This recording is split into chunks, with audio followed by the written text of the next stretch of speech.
Today is Tuesday, February 11th. We'll tell you about the latest chapter in President Trump's trade war, this one impacting all other countries. Also, why two public officials accused of corruption are getting another chance. Plus, a rapper's X account has gone dark, but he's still spreading anti-Semitic hate elsewhere. There's a new push to ease up on artificial intelligence regulations, and Philadelphia Eagles fans still have a lot of celebrating left to do. Those stories and even more news coming up. Welcome to The Newsworthy. All the day's news in around 10 minutes. Fast, fair, fun, and on the go. I'm Erica Mandy. Thanks so much for being here. You ready? Let's do this. In another move that could impact the American economy, President Trump signed a new proclamation. It says steel and aluminum makers from all other countries will face a 25% tariff on any goods they send to the U.S. starting next month. And unlike previous tariffs, this order has no exemptions. Trump says the action will protect American jobs. But analysts say it could also impact prices, especially since this proclamation includes steel and aluminum sent from Canada. Key American industries like defense, shipbuilding, energy, and autos apparently rely on Canadian steel and aluminum. And once again, there's fear this could spiral into a trade war with other countries retaliating against American companies. But when asked about that fear, Trump said, quote, "I don't mind." He's also looking at possible tariffs on cars, semiconductor chips, pharmaceuticals, and more. In fact, he plans to announce more tariffs of some kind either today or tomorrow. It seems the Gaza ceasefire is in jeopardy. Hamas accused Israel of breaking their agreement, and for that, it's going to hold off on releasing the next group of hostages unless Israel starts to comply. Specifically, Hamas is accusing Israel of not allowing tents or fuel into the Gaza Strip. It also says Israel is slowing down essential medicines and hospital supplies and more. Israel did not respond yet to the specific allegations, but the Israeli military has been told to prepare for any possible scenario in Gaza. Here in the U.S., President Trump suggested waiting to see if hostages are released on Saturday as originally planned, or else, quote, let hell break out. Meanwhile, Trump is elaborating on his plan to take over the Gaza Strip for a development project. As you know, he's already said the 2 million Palestinians who live in Gaza should relocate while the enclave is being rebuilt. And now Trump says they'll have no right to return, the opposite of what Secretary of State Marco Rubio has said.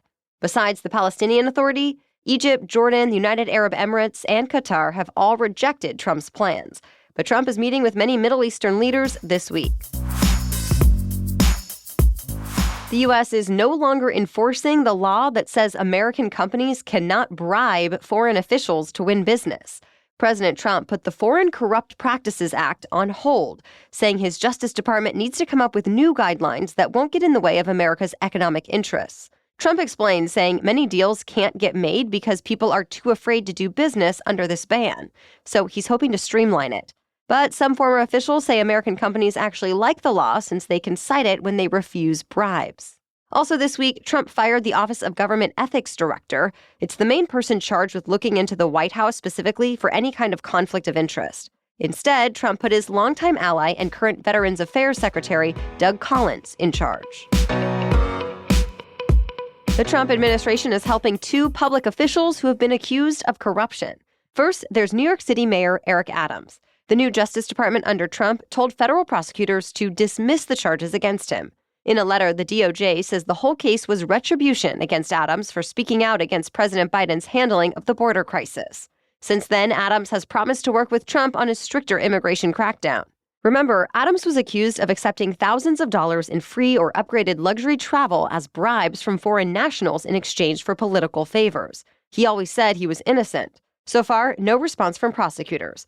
But a federal law enforcement official called the order to withdraw charges, quote, just transparent corruption. Separately, President Trump pardoned former Illinois Governor Rod Blagojevich, who once appeared on his Celebrity Apprentice reality show.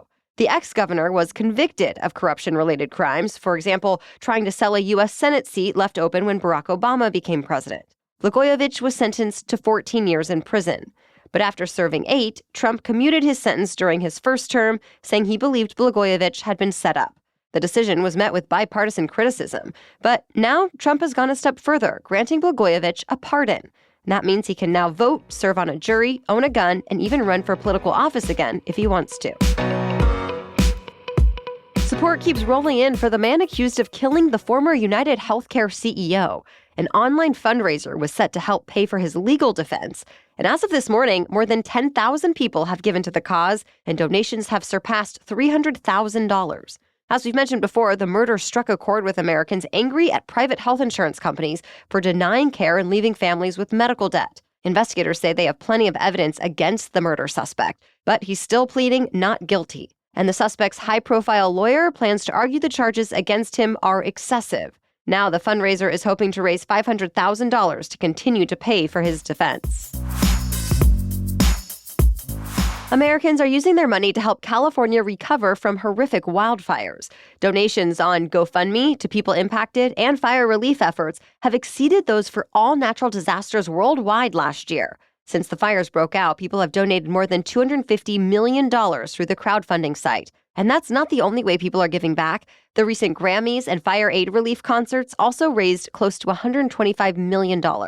And there are many other organizations that have been collecting donations and helping out, including the Red Cross, Salvation Army, World Central Kitchen, Baby to Baby, LA Fire Department Foundation, and many more. We have more news for you still ahead. But first, I want to take a moment to talk about today's sponsor.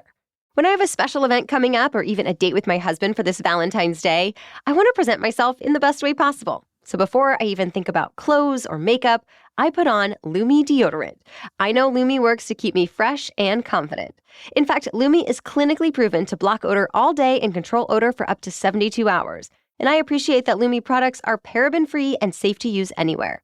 That's why I can feel good using Lumi, not just for special occasions or important meetings, but just every day. Lumi's starter pack is perfect for new customers, too. It comes with a solid stick deodorant, cream tube deodorant, 2 free products of your choice like mini body wash and deodorant wipes, and free shipping. As a special offer for listeners, new customers get 15% off all Lumi products with our exclusive code. And if you combine the 15% off with the already discounted starter pack, that equals over 40% off their starter pack. So use code NEWSWORTHY for 15% off your first purchase at LumiDeodorant.com. That's code NEWSWORTHY at LumiDeodorant.com. Please support our show and let them know we sent you. Smell fresher, stay drier, and boost your confidence from head to toe with Lumi. Now, back to the news. Plastic drinking straws could be making a comeback. Just this week, President Trump signed an executive order that brings them back throughout the federal government. It's the opposite of what President Biden did, since Biden wanted to phase out single-use plastics, including straws, government-wide. At the time, he said the problem was pollution that's littering our oceans and threatening public health. But Trump says the paper straws don't work and don't last very long. Either way, plastic straws are still widely used around the country. Advocacy groups say nearly 400 million straws are used every day in the U.S.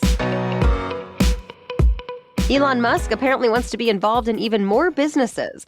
Reports say he's leading a group of investors trying to buy ChatGPT maker OpenAI for more than $97 billion. But it likely won't happen. OpenAI CEO Sam Altman responded to the news on X by writing, quote, "No thank you, but we will buy Twitter." Musk actually co-founded OpenAI with Altman back in 2015, but he left the company in 2018. Since then, there's been a feud between the two billionaire businessmen. Before that news, the biggest topic at this week's AI summit was the Chinese chatbot DeepSeek. Though there was a lot of talk about AI regulation since the leaders of France and the European Union promised to cut back, similar to what President Trump did last month. Though tech companies are also starting to police themselves more. At the same summit, Google, OpenAI, Roblox, and Discord announced a new nonprofit meant to help protect kids online. They raised more than $27 million to provide free open-source AI-powered tools, meant to find and report child sexual abuse material and make safety technologies more accessible. It appears Ye, aka Kanye West, has said all he's going to say on X. The rapper posted a series of anti-Semitic, misogynistic, and racist posts over the weekend. He even declared, quote, "I'm a Nazi." By Sunday afternoon, Musk said Ye's account would be classified as NSFW, short for Not Safe for Work. But at that point, it was still up. And Ye even thanked Musk for allowing him to vent on the platform. But as of this morning, his former account has gone dark. It's not clear at this point if he deleted his account or got banned. Meanwhile, as of this morning, Ye's merchandise website is selling just one product, a t-shirt marked with a swastika. The website was actually promoted in a local TV ad during the Super Bowl. But apparently when the ad was sold, the site was full of other items and not that t-shirt. You can now use T-Mobile's Starlink messaging service for free, even if you're not a T-Mobile customer. It's a direct-to-cell satellite service. Elon Musk owns the service through his company SpaceX. For now, it just offers text messaging, but the plan is to offer some apps and support photos and videos eventually. Right now, anyone can get it as part of a testing period for free, but that will change starting this summer when it will only be offered to T-Mobile customers for $15 a month or $10 a month if they're part of this trial. T-Mobile says it works on most smartphones from the last 4 years, even in so-called dead zones where regular cell signals are hard to come by. Eagles fans made their mark in both New Orleans and Philadelphia. Chants of EAGLES could be heard around both cities, with fans decked out in Eagles gear celebrating their big Super Bowl win. Yesterday, the team returned to Philadelphia, where crowds of fans were waiting to greet them at the airport. More fans were gathered around the Eagles' training facility. One member of the team was not on the plane, though. MVP quarterback Jalen Hurts was instead honored at a Disney World parade. He'll have his victory lap back home, too, though. The entire team will be celebrated again this Friday with a parade in downtown Philly. That's it for the main news today, so now it's time for Trivia Tuesday, when we ask a different trivia question every week. But first, thanks to our sponsor, Bombas. My feet are almost always cold. It doesn't matter if it's freezing outside or not. So I've tried my fair share of socks to keep my cold feet warm. And let me tell you, no socks even come close to comparing to Bombas. And I'm talking across all categories: fit, feel, function, and fashion. And thankfully, I now have a bunch of different styles of my Bombas socks, and I love them all. The thickness of the sock is exactly what I need for each function of each type of sock. And I so appreciate that there's no annoying toe seam, and my Bombas socks never slip down or slide around.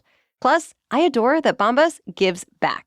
Yeah, for every item you purchase, Bombas will donate another item to someone facing homelessness. Really, they've donated over 150 million items thanks to purchases like yours. And while it's unlikely, if for some reason you are not a fan of what you get, Bombas has a 100% happiness guarantee that covers free exchanges and returns. So try Bombas now. Head over to bombas.com/newsworthy and use the code newsworthy for 20% off your first purchase. That's BOMBAS.com/newsworthy with the code newsworthy at checkout. Okay, now back to Trivia Tuesday. And today's trivia question is, how much did a movie ticket cost in 1950? As for last week's trivia question, which country is home to the world's oldest desert? The answer is, well, it actually spans 3 countries in southwestern Africa: Namibia, Angola, and South Africa. It's called the Namib Desert, and it dates back at least 55 million years. It stretches for 990 miles, and it's considered one of the driest, sandiest, most inhospitable places on the planet. But it's still home to thousands of species of animals and plants. Tourists visit to see some of the world's tallest rolling sand dunes, as well as the mysterious fairy circles. They are barren patches of sand surrounded by a single species of grass in near-perfect circles. And they've left experts stumped for decades. Some people believe they were left by spirits. Others say UFOs are behind them, or even, as their name suggests, fairies. Thank you for joining us to get caught up on the news today. We'll be back tomorrow with the latest to know. Until then, have a great day.